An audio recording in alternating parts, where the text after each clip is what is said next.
Hello, and welcome to our training today on advanced field-driven design in the two-body field. My name is Mandy Rosengren. I'm an onboarding engineer here at Entopology, and I'll be leading you through this training today. So today we'll be talking about having two different implicit bodies and what happens when we add them, subtract, divide, and this two-body field, which we can see is a bit more of an advanced topic, and how we can use that to really have these crazy intricate structures based on these bodies. So two applications we'll focus on today, and there are many more than just this, but just to kind of get your feet wet on how two-body fields can be useful and how we can use them to have this field-driven design is ramping with two bodies. So if you want to define one region of your part and to another region of your part and define that through ramping, you can do that. And also conformal ribbing defined by two bodies. So definitely recommend, if you haven't already, watched our Intro to Field-Driven Design or our Intermediate Field-Driven Design course, to do so before either watching this video, but definitely we'll walk through some of these concepts definitely on the advanced side. So let's get started. And the first thing we'll talk about is adding and subtracting two bodies. And you have these slides and the completed files and custom blocks in the files you can download below. But really what we can do is if we add two bodies, this will be the clearance between those two bodies. We'll get that in the field. And then subtracting will give us the negative and positive clearance. And using these will create this two-body field. So this is really for your reference, these slides as we go through, but hopefully it'll make a bit more sense as we dive into the software and test out what this really means. So let's open up a new instance of NTOP and feel free to follow along. We'll just be, for the most part, using geometry within Entopology. So let's start with a new instance of NTOP. And I'm going to begin with a geometry section like I typically do. And I'm going to have my two bodies that we're going to work with. So I'm going to choose a cube and a sphere. And I'll label my cube. I'll make this a variable by doing that right click, make variable, and I'm going to label this A. And my sphere, I'll label B. And so these are just the two that we're going to use. So it could be, you have the first body, you have the second body. So I just have A and B. And something else to note is for the input type for this block, we have only a box. But maybe you want to try out other types of geometry that you want to have for this two-body field. The best way to have this, the most broad option, is to click on that icon and change it from a box. So you could have an implicit body, or even more broad, have a scalar field option. So you could also put in an equation or something like that. And we'll just do the same thing by clicking on that icon, changing to scalar field. I also right now have them in the same location, but what I'm going to do instead is move the center of our sphere to just 20 millimeters to the left. So now we have something like this. And let's talk about adding, subtracting in the two-body field. I'll add a new section, and I'll just label this two-body field, which is where we'll go to, and manipulation. So the first thing let's look at is what happens when we add these two together. And got a sneak peek in the slides, but let's see for ourselves, looking into that field and understanding really what's going on when we go through that. So I'll add A plus B. And if we look at this field just for our cube, for instance, so let's type F. And let's make that size of our field a little bit larger. Actually, yeah, let's make it 50. It's a little bit larger. Let's do a contour interval of 1. Get something like this. And just as a review for our fields, anywhere inside of that part will be negative. Right at that surface, we're going to have a value of 0 millimeters. And then as we're going farther away from the cube, that'll become larger and larger, positive values. So that's our cube. And same thing with our sphere. But if we add these two together, so in every instance of the field, we're going to add that value of A with B. And what we're going to get, if I type in F, and this might be a bit easier to see if you turn on that cube and that sphere, And we're going to get something that's purely positive as we add these two together. And something to note is if I look at the center, right at the center between these two, we're going to get a value of 10 millimeters, as we can see basically right there in between those. And that's going to be the clearance as we had in the slides. So you can see that they have that 10 millimeter difference in that center point. So right at that center, we're going to have that 10 millimeter difference. Then as the sphere, the distance goes farther away, we're going to have that increase in that clearance. But if you look at our modeling tab, you can see along with those Boolean unions, subtract, intersect, we also have that clearance. So this kind of brings a greater glimpse into kind of how that's created. So adding these two together, we get the clearance between those two. If we do a subtract between these two,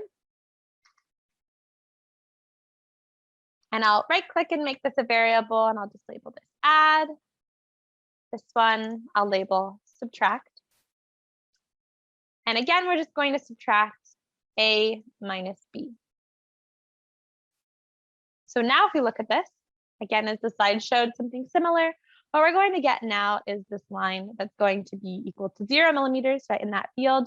And that's going to be the exact kind of center in between our sphere and our cube. So anywhere we have that value equals 0, that's directly in between those two, so that exact middle.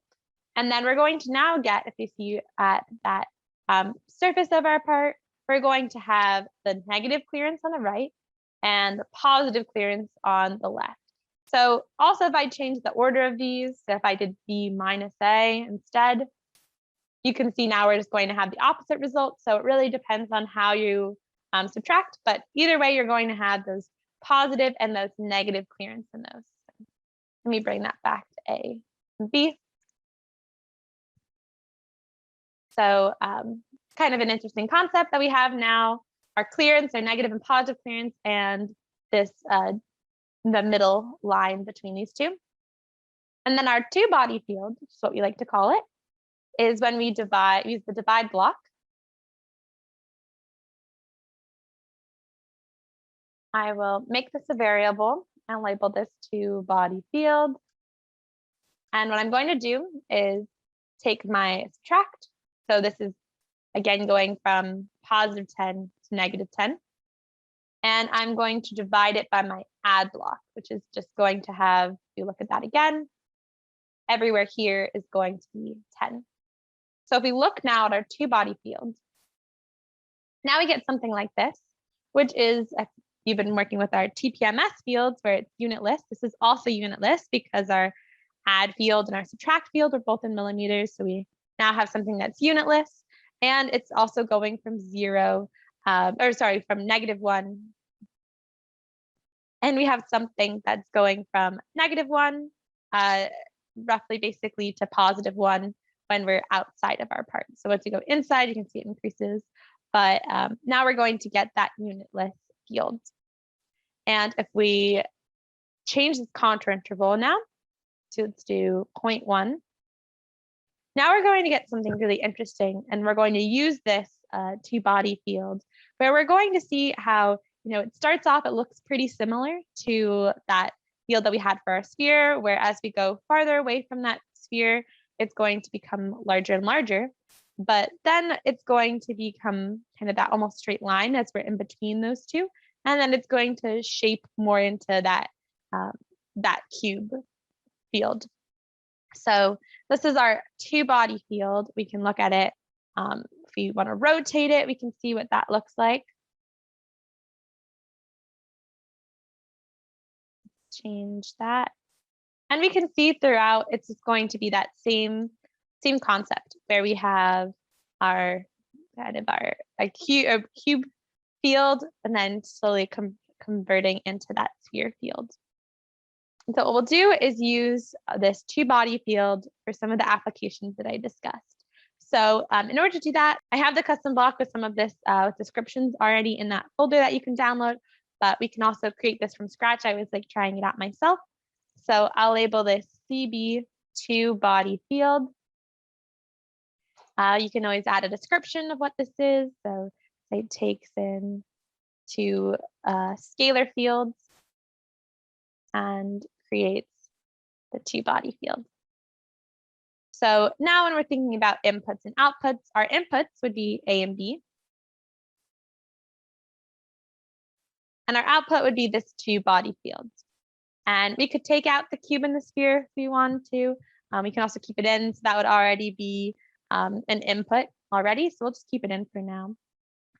And let's save this file. So I'll do File, Save As. And let's save this as CB two body field.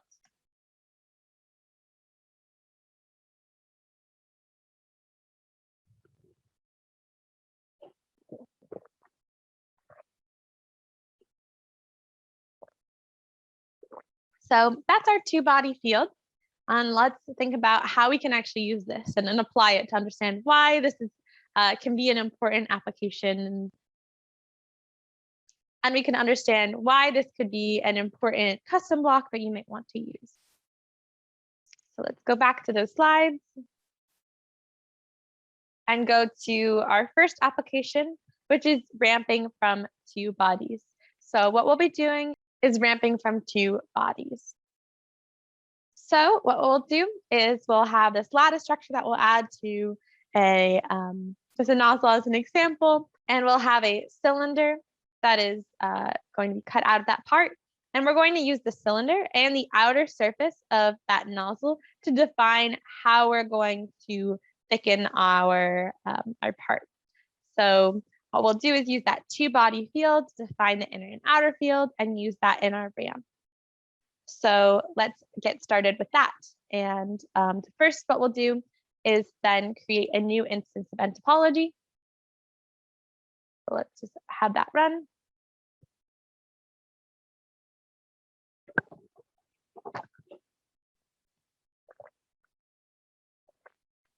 So we'll open up a new file. And again, I'm always going to start with my geometry section.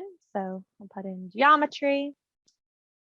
I'll label this two-body field application as our title. And I'm going to import a nozzle.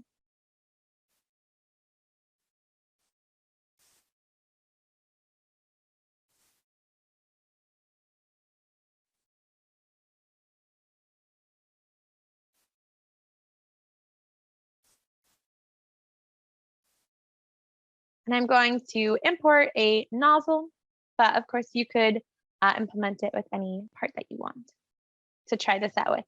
But just because of the geometry, I thought it would be an interesting one to show since we have those areas that are changing.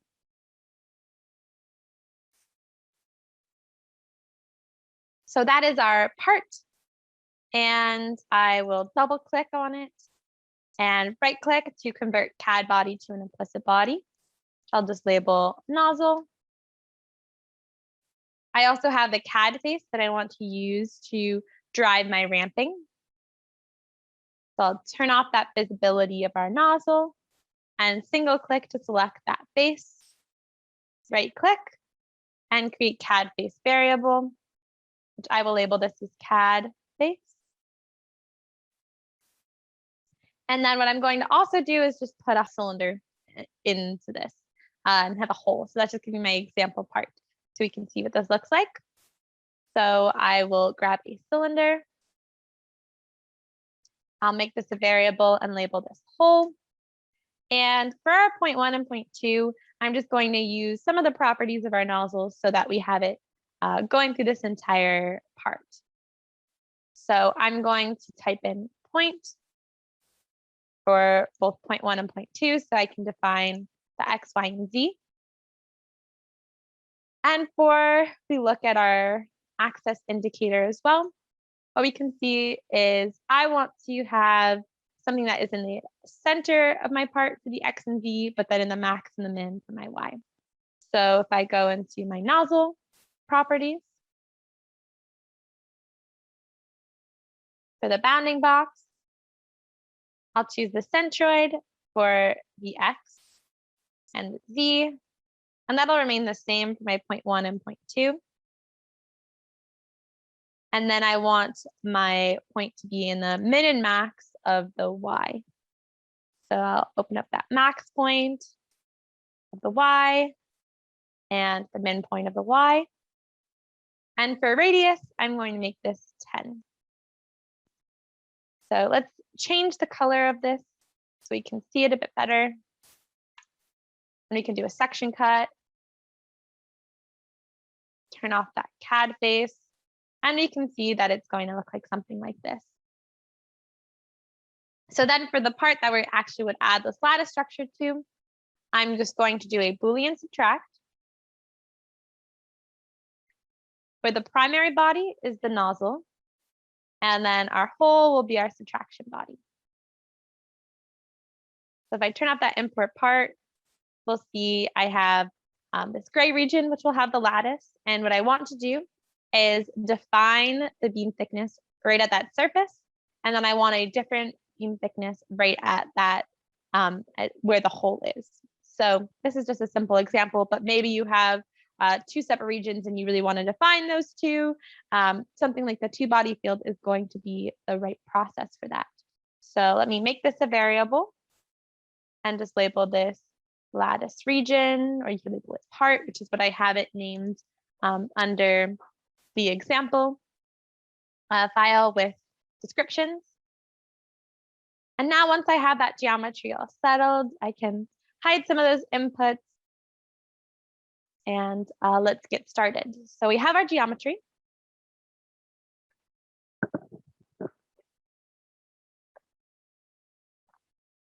The next thing that I'll do is have to import that custom block I created, that two body field that we'll use for our ramping. So I'll add a new section and label this two body field for ramping and have that all prepped and use our ramp block. So I'll view my imported parts, import a block, and choose that CV two body field we just created. And because this is a scalar field that's going on forever, we can see my screen just turned black because I have that visibility turned on. So I'll turn that off. I have my cube and my sphere in there still. But I won't be using the cube and the sphere for this example because instead of making that two body field between the cube and the sphere, I want it to be with that. If you look at our nozzle, our lattice region, I want the kind of where that hole is, that surface of the hole, and then the surface of our nozzle to be what we choose. So I'll delete that cube and sphere for our two body field. And I have to just prep this so I have it ready to go. So I could, first I have to convert this CAD face into an implicit body or a scalar field so I can use it for this input. So I'll use implicit body from CAD body. And place that CAD face in there. And just so I kind of keep my own mindset, I could just put this right in as A and B, but I'm just going to make this a variable and label this as outer field. That's my outer region that I'll define our ramping. And we can see how it looks like so. And our other area that we'll use is that hole. So we could also label this our inner field and so forth. We have that inner body and you have that outer body. This is our outer body. And let's put our hole into that two body field. And something to note, so I'll put in this outer field as is so we can see what that looks like. But this isn't going to be exactly what we want quite right away. Because if we look, let's put a contour interval of 0.1 so we can see that a bit clearer and move this up our part. So this is our nozzle. Or let's see our lattice region. We can see that it's kind of cutting through right there. It'd be easier if we just look at the hole we have here, that cylinder, and then we have our CAD face that we're working with. And so we can see how it goes like so. So if I probe my values, we can see I'm going from 1. And then we're going to see some big changes like so. It's not going to be that -1 to +1, which is what we saw before. And the reason for this is because if we look at our CAD face, and let's just look at that outer field that we created when we're using our CAD face, is what we see is anywhere inside that surface, basically, we're going to have those negative regions. And you can tell this from the CAD face itself. So anything that's black, that's kind of the inside of that surface. And so then the normal to the surface, anything that's going to be positive is going to be outside of that surface. But in order for this two-body field to work as smoothly as we want it to be, we're going to have to take the negative. So we're going to want this outer region to be negative, inner region to be positive. So what I can do is we go into the properties of our outer field. In the scalar field option, we have this option to make it negative. So we've talked about this in the intermediate field, I believe. If I just type F at that, we can see it's the opposite. So I don't have to make this its own variable. I can just drag and move this now. Instead of having the outer field, I'll have this outer field dot scalar field dot negative. So now if I type F to view this, this is going to be more what I want, where it's going to range from 1, then to 0, and then right at that hole, we're going to have that -1. So in between those two bodies, we'll have +1 to -1, and then we don't really care as much about what's going on past these. But we're going to use that range that we just created, that's going from -1 to +1, now to define how we're going to ramp our lattice. So I'll make this two-body field a variable and label this two-body field. And we're going to use this for our ramping. So this is my lattice region. For my ramp, I'll take a ramp block. And I'll just reorder these. This is how I like to organize my notebook. And now for my scalar field, I'm going to have that two-body field. If we go back to that image that we saw before, anywhere that we're going to have that change is really just going to be between -1 and +1, so anywhere in between those two bodies. And so because of that, I'm going to have my inmin be -1. That's going to define what my value of my beam thickness is going to be right at that one area where the hole is. And then it's going to go to +1, so at that edge of the surface. And of course, if you're working with a CAD body or you have two different implicit bodies, you would have, instead of maybe that hole, you would have either two meshes that you converted to an implicit, two CAD bodies. So definitely making sure that you just make sure that the face and the positive region is correct, as we had just done with that outer field dot scalar dot negative. Just making sure that that's correct. But either way, you would always have that -1 to 1, and just making sure that that -1 is always going to be that A that you define, and then 1 will be that B that you define. And for our outmin and outmax, let's do 8mm beam thickness to 2mm beam thickness, and make this geometric continuity. And I'll just make this a variable and label this variable thickness.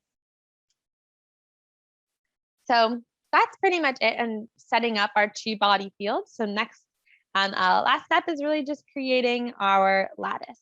So I'll say lattice, ramping a lattice.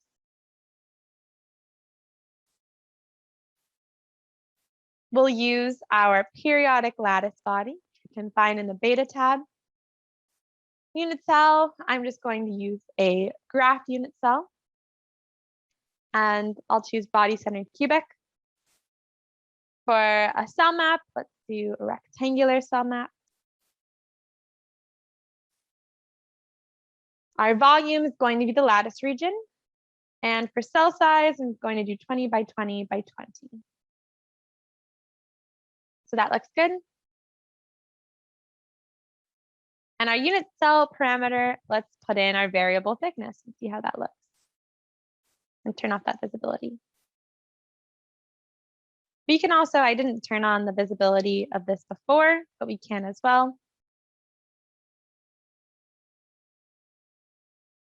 Where if we just turn off that lattice region. So if we look at the field for this, we can also see that right at that surface that we would have, I'm going to have that 2 millimeter beam thickness. And then as we go towards our part, we'll have that 8 millimeter. So now if we look at our periodic lattice body, we can kind of see how that change is happening. But what I'll also do is a Boolean intersect so we can see it a bit better. And I'll make this periodic lattice body a variable and label it lattice.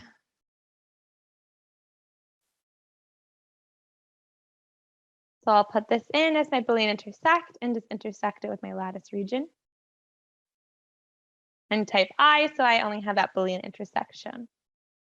So now what we can see, and let's do a section cut to see how this looks.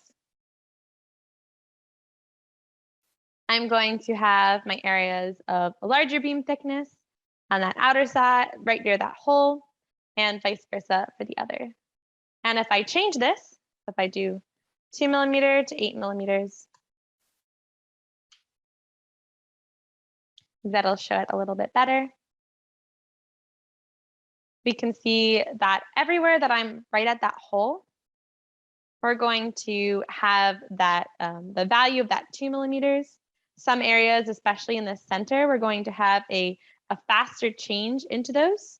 But no matter how far away it is, we're always going to have that 8 millimeter beam thickness at that surface and 2 millimeter at that whole area.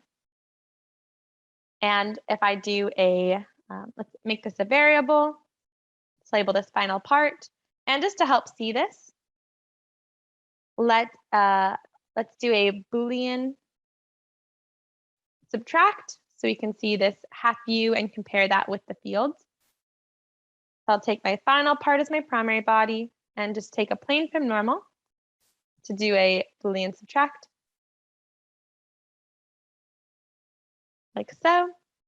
And then if I type F on this variable thickness, let's move that up.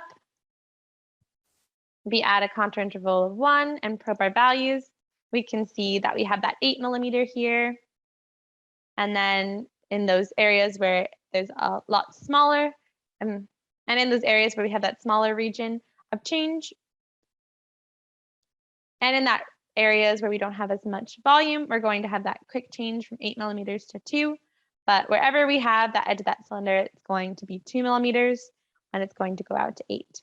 So this is one example of the two-body field if you want to do an application like this. Next, we'll talk about our second application. It's a little bit more complex of a workflow, but we'll walk through that as well from scratch. So first, let's go back to our slides. And the next option we'll talk about is using a creating a conformal ribbing defined by two bodies. And this is going to use some blocks that we talked about in our intermediate field-driven design course as well, such as the mod block. And we'll use our two-body field that we've been discussing. We'll also use the subtract, divide, absolute value, a vector field from gradient, and then also our shell Boolean intersect and union to see something like that. So this will go through the process that we'll go through.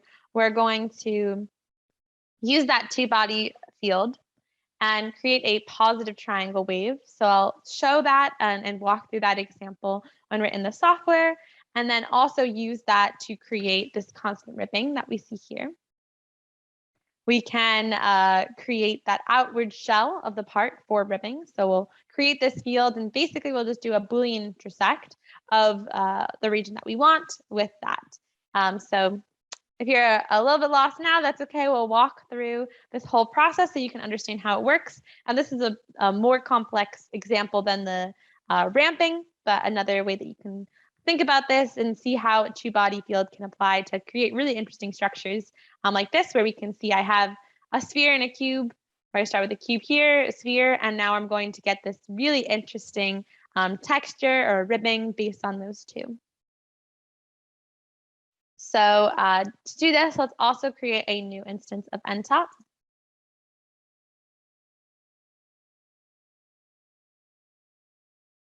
And again, feel free to ask any questions as we're going along as well too. So I had on that image that we would use that same nozzle, but I actually use a custom block later and we'll apply it. So first we'll just create that structure that we want for our custom block, and then we'll test it out on the nozzle that we've been working with. But first, as always, we're going to first have our geometry. So I'll label this geometry, and I'm only going to use a torus for this. So this is the torus that we'll eventually add our ribbing to, and then we'll create a custom block for this and add it to our nozzle. And for our torus, I'll make the center at 10, 0, 0, radius of 6, and a torus radius of 3. And I'll just make this a variable and label this part with ribbing. So we can hide that section for a little bit. I can turn off that visibility. And once we have our conformal ribbing field set up, then we'll go back to that. So I'll add a new section. And just as we had done before, we have to implement our two body fields. So I will import that block, that CB2 body field we worked with. Turn off that visibility, and let's turn on that cube and sphere so you can see that. So I'll start with this cube and sphere as we have. That'll be fine. We can always move around and see how that looks in different areas. We have our two body field section, and I'll make this a variable and label this two body field. And the next thing is creating that triangle wave that I said. So let's type it, this section as triangle wave. And this is going to create that two body field. So if we go back to that visualization of the two body field, let's do a contour interval of 0.1. What I want is to have my ribbing that follows these lines basically that I have. And so in order to do that, we're going to have to use a triangle wave from these two to be able to create those areas of the negative regions and positive regions kind of based on these lines. Because in order to create that ribbing, we're going to have a negative field. So if we do a Boolean intersect, we'll keep that. So a little preview of what we're going to go towards. And as we go through step by step, hopefully that'll make a little bit more sense. So to create the triangle wave, I'm going to use that mod block that we discussed before in our intermediate field-driven design. So you can have that repetition of that field based on kind of that region that you want. And we can see that as well too. So we're going to, basically what it does is take that remainder of the division of one scalar field from another, and how this creates is just that repetition. So what we can say is define the period of our triangle wave. And we can define that period by how many of those ribbings that we want. We can do that count. So I'm going to use the divide block. And this would be 1 divided by the count, which let's start off with 5. I'll make this a variable. So this will be the count, so we can define how many we want to see. And then this would be our variable called period. So this is our period of that triangle wave. And we would just take this, and we're going to divide our two body field by the period. So if we look at this, now we can see that mod. We're getting that repetition. So we are going from, you can see how it's changing, and it's just repeating. And we can see right in the center of each of these kind of repetitions is going to be those lines that we're going to have from our two body field, like so. So once we have that, we're also going to use a subtract block. So we're going to subtract from the mod the period divided by 2. So let's take that.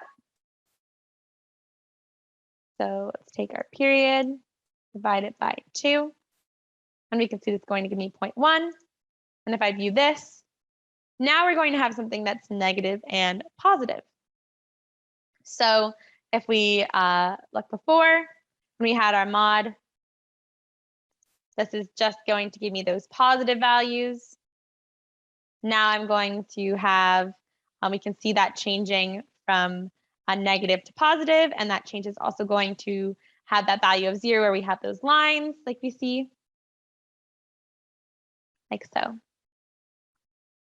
So we're starting to think about that ribbing, and then we're just going to create our positive triangle wave by making this again positive by taking the absolute value. So if you type F and see this, now we're going to see again something that's different. That's going to go from where we had those lines before. Basically, we're seeing that it goes from this triangle wave. So it's going like so. And this is very close to that ribbing that we want. So I'll make this a variable, label this positive triangle wave. And just as we have been using this two-body field, we used it for that ramping, and now we're using it for conformal ribbing. You might want to even make a custom block of just this positive triangle wave, because there are many applications of this as well too, as we can see this this design that we're getting between these two. So with the ramping, we only really used that -1 to +1. Now this is really just using how the field wraps around this. So this positive triangle wave can be used for many applications as well too. So if you want something conformal around something else, for instance. But to create our ribbing, so what we could do is just create a varying ribbing. So let's just start off with that before we create our constant ribbing. Is where we will first multiply this. And if we look at this positive triangle wave, note that this is also going to be unitless. So if we're going to create some type of ribbing, this is going to have to be in millimeters. So you always would have to multiply it in the end, whether you're creating your own equation or your own field from different parts. So if I just multiply it by 1 millimeter, it looks pretty similar. Now we just have units, but I'm actually going to multiply it by 5 millimeters. So this is just normalizing that field as well too. So even though it looks pretty much the same, what we can see is that our contour intervals have changed slightly as well too. So I have that. This is the same as my count. And then I'm going to subtract.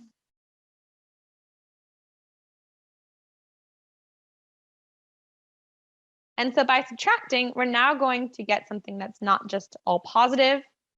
So if I type F, now we're going to have these areas that are negative. And so this could be our ribbing.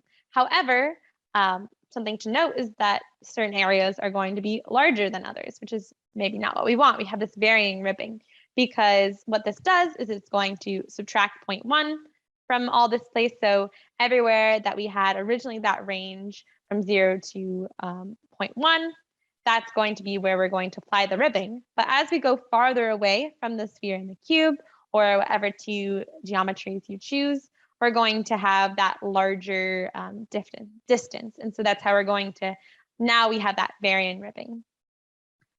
So in order to keep this constant, we don't want to have that varying ribbing as we go farther away from them. We want them all to be pretty much uniform. Instead of doing this, we'll have a couple other steps we have to go through first. But I can make this a variable just so we have this, and I'll label this varying ribbing. Varying ribbing. And later we might remove this, but if you want to have this as an example of how this works, I wanted to keep this in our workflow.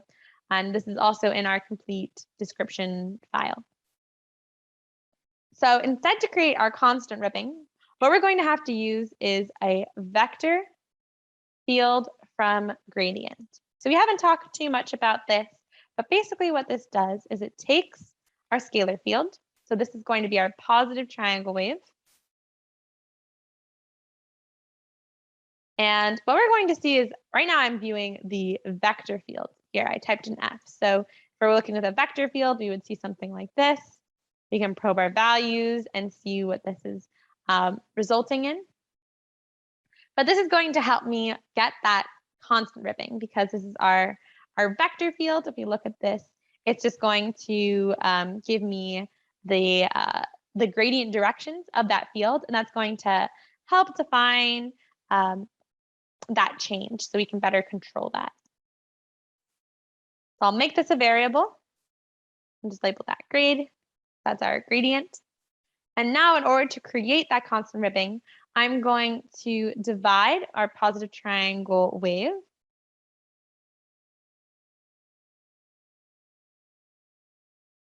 by the gradient dot length. So this is going to be those values that I saw when I was probing my field. So if I put this in here, now if I type an F, and let's do a contour interval of let's do, yeah, we can kind of see it with 0.1. Let's see. Yeah, with 1. So we can kind of see this in certain areas. It's starting to look a little interesting. But now we're going to start to get something that is going to be more of that constant ripping. So if we look also in just these areas that are coming out of our part, and this is again going to use that count of 5. So if you change that count, so if I change this to 1, you're going to get something that looks a little bit different. And we'll play around with this at the end as well too. But now we're going to see that this is going to be more constant. So now what I'll do is to get the negative of this, I'm going to subtract from this divide block. I will subtract out the thickness that I want for the ribbing. So let's say this is 0.3 millimeters. So if I type an F to view this, now I'm going to get what I want. So I'm going to have, even though it's farther away, we're going to have that constant ribbing. So it's not going to be larger when we're farther away from that sphere, that cube, by just using that vector field from the gradient to create this. And all of these ribbings are now going to be 0.3 millimeters, so I have a bit more control over that as well.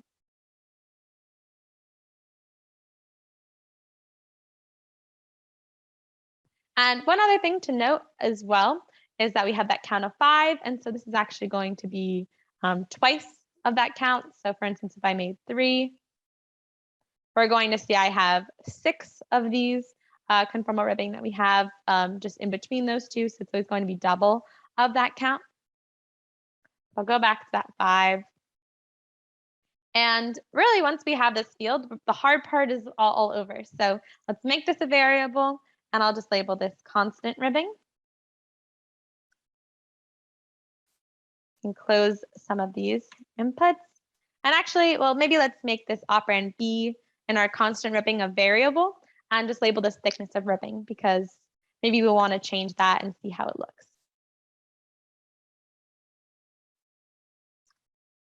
And even though this is a constant ribbing, you know, we could make this a scalar field. So you could put in a ramp and change that way as well too. So we could always convert that to a scalar field by just clicking on that icon. And now that I have my ribbing based on, or the field for my ribbing based on the sphere and the cube, I'll go to my next section, which will be actually applying this texture, this ribbing onto my original geometry. So I'll label this creating texture from to body field. And I'll open up my geometry section.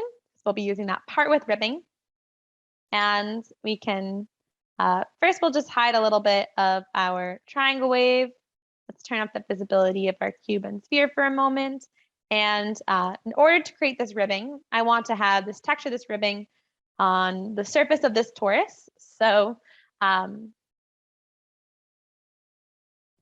so what I'll do is just shell this part, but I'll shell it outwards. So my direction will be outward. Our thickness, I'll do 0.3 as well for that thickness. And our body, I'll choose that part with ribbing. So now if I just do a section cut, let's change maybe the color of our part with ribbing so we can see that. We just are going to have that shell of our part. And in order to add the ribbing that we just created, I'm going to do a Boolean intersect of the shells. Maybe I'll just rename this shell. That's our first option in our Boolean intersect. And then we're going to use our constant ribbing fields. So anywhere you can see, anywhere that they have both that negative field, that's what we'll see as our implicit body. And if we look at our cube and sphere, we can see that we are going to get that shape that we're looking for, where the ribbing is going around that cube and then to that sphere. And we can see how that looks as well too. So I'll make this a variable and label this texture from field. And the last thing to do is just a Boolean union of these two. So I'll make a Boolean union of this texture from fields and this part with ribbing. And if I'll type I, we can see what this looks like. I can add a blend radius as well if I want. So I can have that's a blend radius of 1. Maybe I'll make this a variable so I can play around with that as well too. See with 0.5, see how that changes, and so forth.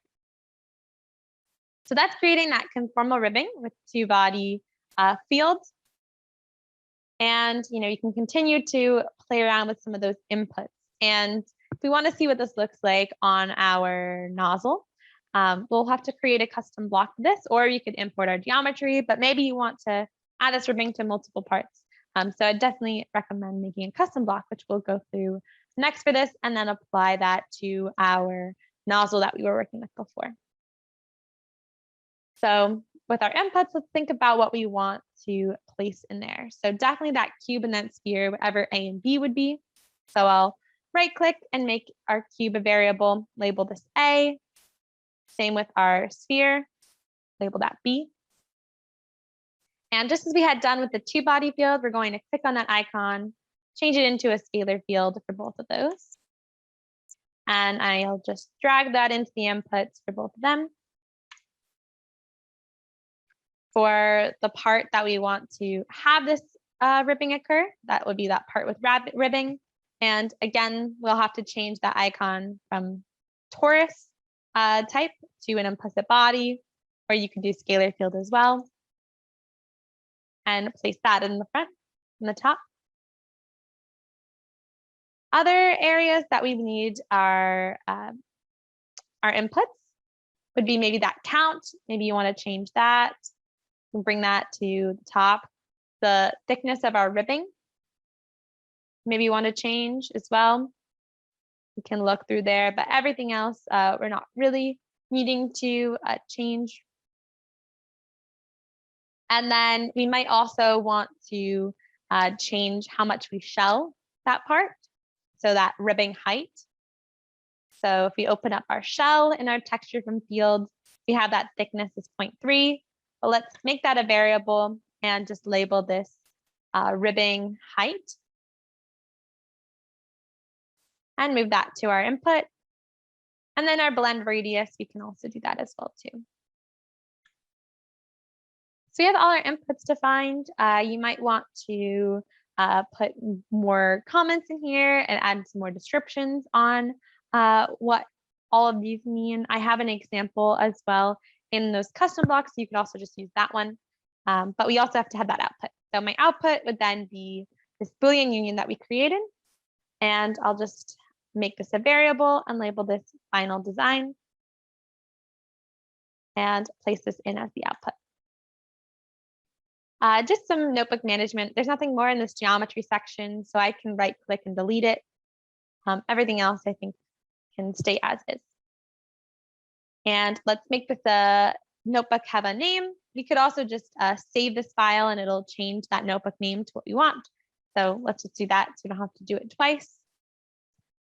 So I'll do file, save as, and I'll label this CB conformal ribbing. And we can see that notebook name was changed as well too. And you can add a description here for what that ribbing, what this block does for yourself. Otherwise, this is good. So we have that saved. Let's implement that into our other NTOP file that we have with our nozzle. So I'll close our sections of the two body field for ramping a lattice, open up a new section.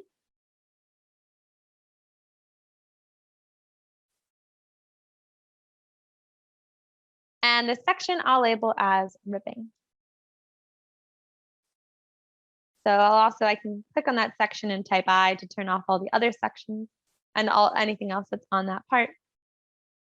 And I'll add in this new custom block we created. So I'll go into view imported blocks, import that block, which will be our CB conformal ribbing.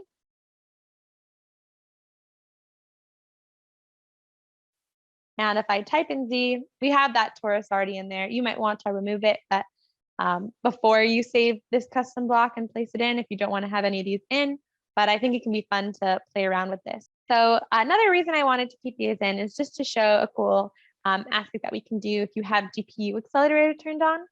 So if you go to File, Settings, enable that GPU acceleration. And the nice thing about this, it's all created with fields. We can do is really just use this to drag and change the amount of count and see it in real life time, and see it change in real time. So we can lower that count and see what that looks like. Then we're going to have less ribbing. We can increase that, see what that looks like. So you can play around as well with that count number and see what you might want to have. You can also change that thickness of the ribbing and see that in real life, that ribbing height as well, and that blend radius, and see how it affects your design. So just a cool thing that you can also play around with and see that real life change. So I'm going to make this a variable and label this ribbing.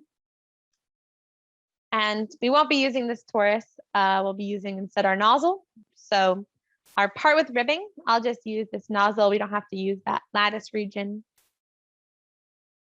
And our sphere and cube are very close to each other. Our nozzle is very small. So we can see this pretty much looks like that field that we saw with that triangle wave. It's pretty flat. So instead what I'm going to do is just move around our cube and our sphere a little bit, make them a bit larger so we can see how this might look on our nozzle. So maybe for the cube, let me click on that and change this. And again, I have that GPU accelerator turned on, so it's going to be quickly iterating through that different design.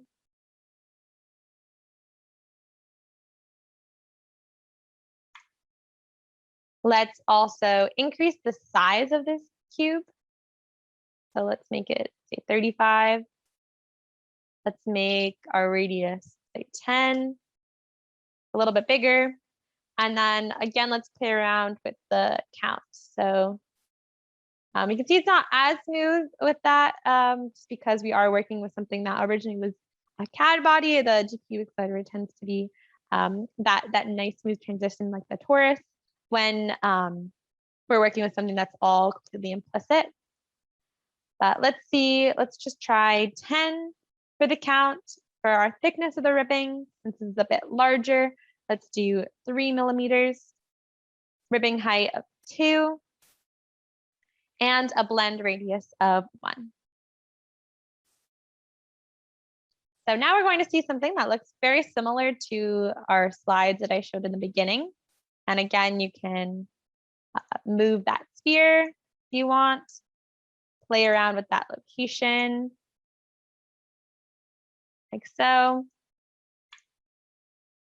And we're going to get this ribbing that, if we look at our sphere and our cube, is going to be taking in that two-body field, that triangle wave that we created, and create this ribbing, this texture based on those two geometry. So I just took out that part with ribbing and applied this to a nozzle. You could also play around with different shapes. So see how maybe you want to have two spheres or two different objects, and continue to play around with this. But this is really to kind of just show you an example of how we can use that two-body field. It is a super powerful kind of custom block that you can use for just these two applications, but also for many others. Definitely is a bit of a dive into the deep end when it comes to fields, but hopefully this helps make that understandable, and you can use it for at least these applications and continue to play around with that triangle wave, our ribbing, and our two-body field to implement it in your own applications and create your own custom blocks for that. So that ends our training today on two-body fields and advanced field-driven design. So any other questions, feel free to reach out to support@entopology.com or onboarding@entopology.com. We're happy to help you as you implement something like this into your workflow.